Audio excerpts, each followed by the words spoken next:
Hey YouTube, it's Jordan again. Okay, so like I said in my video that I just made, I am going to be reading something, an assignment that I did for class. 29%, baby. No, it's out of 30. But it's called my faith statement, and it was at the end of a world religions class with a really interesting professor that really challenged me. And so I got a lot out of the class. I was a history and philosophy minor when I went to Sac State, and so when I was going to junior college to play soccer and basketball, I took more philosophy classes. And so I took with the same professor, I took a intro to the Bible, where we read the entire Bible. Yeah, so intro my ass. And then the same professor did a world religion class. So we learned about like Buddhism, Sikhism, Hindu, about all the world religions, all the Christianity sects and the Muslim, Islam. So anyways, at the end of the semester, he said, I want you all to write a faith statement that tells me where you stand now. Like, are you a devil worshiper? Tell me that. Just tell me. There's no wrong answer. So I wrote this, and I'm going to try and not be looking down the whole time, but that may happen, but it's because I'm reading it. So bear with me. Here, I'm just going to do it like this. But, okay, here it goes. Religion has always been a fact of life in my family for many generations. My mother's side has been very Christian in faith for as far back as my great-great-grandmother. As a young child, I was baptized and claimed as a child and soul for Jesus, our Savior, and the Lord our God.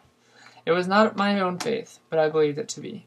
I can vividly remember all the car rides to church when Mom would turn and force cinnamon gum into our mouths, and my brother and me would draw and play silent games until Sunday school began. I remember the songs we learned and sang, and I was a star in some of the church plays at Sunday service and Bible camp.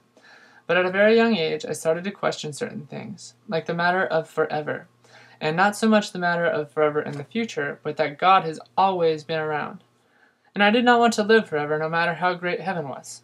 After finding out that several of my childhood heroes were make-believe, like Santa, Easter Bunny, and the Tooth Fairy, I had to wonder about Jesus and God. Ultimately, my faith was shook, and I needed answers that could not be offered from others' experiences and biblical quotes. I needed my own experiences and my own relationship and definition of my faith. I was soon to become a very confused young person. The point when my faith truly lost its way was when I realized that I felt different, and I did not want to feel this way. I prayed every day that it would go away. It was the only wish that I ever wished, and it would not bring any harm to anyone else, just help me. I prayed and prayed and prayed, but when prayer didn't work, when God didn't want to help me, I switched sides, and I looked to the devil to help me. I tried to make a deal and sell my soul, if only to feel happy in my skin. This did not work either, and I was left with no trust or faith in anything. I had learned about the compassionate, loving Father and his tempting, deceitful, deal-making adversary, but I did not believe any of it. The point of all this is not to waste paper, but to explain where my prior experience with religion began and why it was shook. It is to proclaim my biases and account for my Western take on some of the Eastern philosophy I will adopt in my faith statement. It is mostly to set the stage for my lifelong trial and transformation from my old shell of a self into the new me, the way I think and how I see the importance of this life in comparison to the promise of the afterlife. Because I was born a certain way, I have spent all my life coping and covering it up from anyone's recognition. I have spent the majority of my adult life coming to terms with it and taken the last 4 years doing something about it. To no longer beat around the proverbial bush, I am a transgender female. I was born male, I am now female, and my religion/faith has been completely unshaped and reshaped based on my experience and the transformation that I have undergone. My faith is that of self-awareness and internal happiness by being true to who you are no matter the cost or social pressures. This may sound like a cop-out or a way around picking a faith to identify as my own, but I assure you that I have sound reasoning for this being my religion, and I will explain in the following evidence. The working definition for what is considered a religion is from Paul Tillich, who says religion is, in the largest and most basic sense, is ultimate concern. William A. Young cleans this up a bit and gives it a specifically human perspective in his text by stating, religion is human transformation in response to an ultimacy. In my case, my religion would be focused on achieving self-worth and self-acceptance by means of psychological and physical transformation in order to realign one's internal sense of self with the outwardly perceived self. That's hard to say. The ultimacy in my religion is for everyone to feel that they are themselves at the most basic level, and to break through the social pressures of our peers and those we deem or perceive to be superior. Self-worth, awareness, understanding, and confidence are essential components to a healthy psychological state and a happy existence. If we do not know and love ourselves, then we cannot be happy or expect anyone else to love us.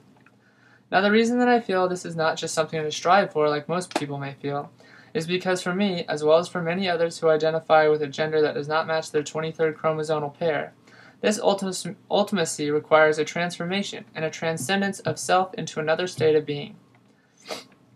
William Young is very adamant when he delineates the difference between what is religious and what is just an ultimate concern, by its dependency upon relating to a process of transformation, meaning a change from one state of being to another. He breaks down the transformation process into 3 stages: a problem stage where a change is necessary, a final stage when a transformation has occurred, and separating the 2 states of being, a process by which the transformation occurs. For we transgendered folks, these are very real and very different distinct times in our lives / transformations. As a young man, I knew very well that there was something wrong with me, and I wanted nothing more. In fact, I wanted nothing at all, except to feel at one with myself, to align my body and mind. This stage was incredibly hard to live through. Every waking minute was filled with doubt, self-hatred, discomfort, and forced social situations based on assumed gender. It was more than most children and young adults ever have to deal with. The final stage, the goal where I now sit, at the end of my self-doubt, standing tall and shoulders back ready to take on the world because I am now self-aware and self-assured and have triumphed over the depression and incredible social pressures to be a certain way. I am now passable, as we trans folk call it, when I no longer am identified by my birth sex, but my desired gender. I can exist in regular life as the person I have always wanted to be, and I have nothing but love and admiration for myself for how strong I was and how far I have come. The 3rd stage that I mentioned, but the second in chronology, is the transformation process itself. And this was a real bitch. It was a tedious process of doctor's visits and sessions with a psychologist. I even saw a hypnotist at one point to please my parents.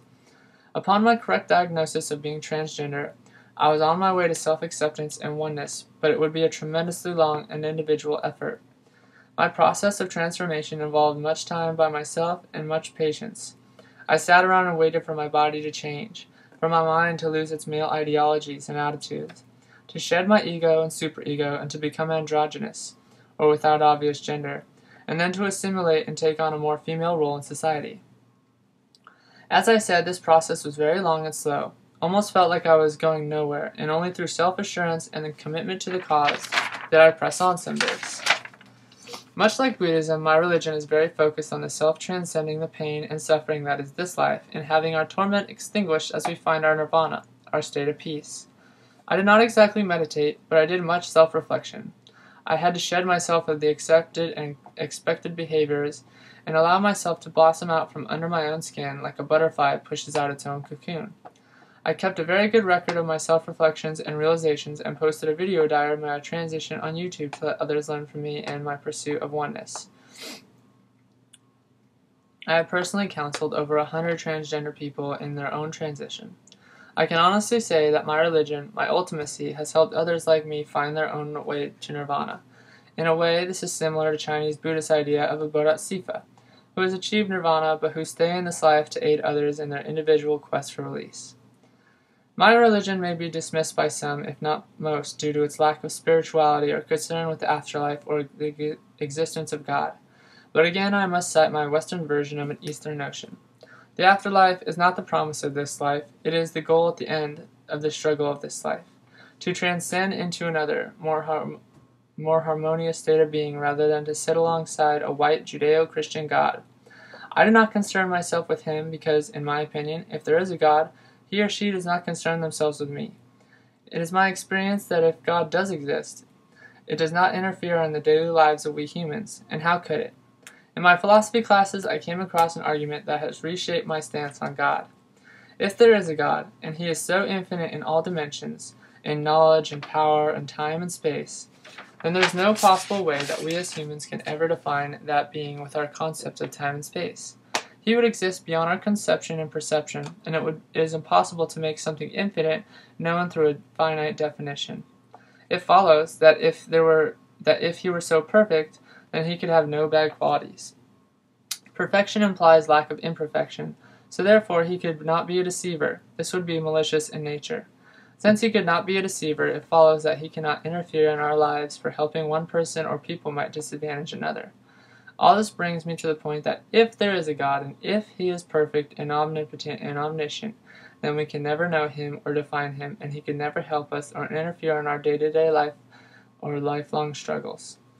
It would be a definitional fallacy. This did not really follow the format that you outlined for us, but I feel it was touched on all the points. It also may seem abstract in its organization, but I felt that it was important to the message. This is a very personal matter, and it has reshaped my entire life. When I was deciding whether or not to begin my transformation, and when I was in the hypnotist chair attempting to get the devil out of my head, I realized that this is the most basic truth that I know about myself. It has been with me all the days and nights of my life, and if I were to ignore it or wish it away, I would be dismissing or casting out a part of me that is so much my own identity and my own path that it would be denouncing the only truth about myself that no one else knew. I hope this is accepted by you, the teacher. In terms of the assignment and on a personal level, I can only hope to have improved whatever perception you have of transgender people, but cannot help your personal stance on the matter. And then he wrote, very thoughtful, and you have shared very personal information that I'll keep in confidence. I now know why you are deeper than other students, now that you have told me about your process. Good luck. Okay, now that was for an assignment. That was my faith statement. I really don't want to read a whole bunch of comments about how you disagree with my viewpoints on God and that kind of thing. This was me sharing with you how I feel, because it deeply concerns the transition and the process I went through. So please don't tell me why my philosophy is flawed, or evidence of why God exists, or what they've found that supports the Bible. I don't care. Like I said, I took a Bible class and a world religion class. I'm very educated in the world religions, so I don't want to hear your stance on it. But that is my faith statement. I call it true to you-ism. And I hope you guys learned something about it. I like that last paragraph the most, where it kind of sums it up, and I say, I'd be dismissing or casting out a part of me that's so much my own identity and my own path that it would be denouncing the only truth about myself that no one else knew. I think that's so true. It's weird. I don't have any secrets from my girlfriend right now. And that feels really weird, because I grew up with such intense secrets, honestly, I wet the bed until college. I have no problem telling everyone, because I don't care. I don't do it anymore. But, oh my God, that was such an intense secret, that I had to live with, every morning, any sleepover, just something just in my head. And I was so embarrassed by it that, only my family knew, only my mom and my brother and my dad. But it was just oh my God, nobody find out. And then, of course, being transgender, I didn't know I was transgender, but I knew I wanted to be a girl. And I even got called out on it one time by my mom. She caught me going through her stuff one time and asked me out of nowhere, out of left field, was just do you want to be a girl? And it felt like someone punched me in the stomach. It hit me so hard, and I just immediately was just no, don't ever say that to me again. And I ran upstairs, but then I cried myself to sleep for the next couple nights, because that was my moment. And I think about that still. That was my moment. What if I had just said yeah? What if I had just broke down and cried and let her let her take me to a doctor or something? How would that have changed me? But then again, I may not have been here making YouTube for you guys, so who knows? It's all God's plan, right? Anyways, I made an incredibly long video. I didn't realize that 6 pages would take me, 10 plus minutes to read. But I appreciate you watching, and I hope that this helped in some way. This is my new doggy, Max. Yeah, and again, don't write me about your own religion. It's yours. This is just mine, and it just revolves around my transition, so I talk about it. That's it. I'll talk to you later.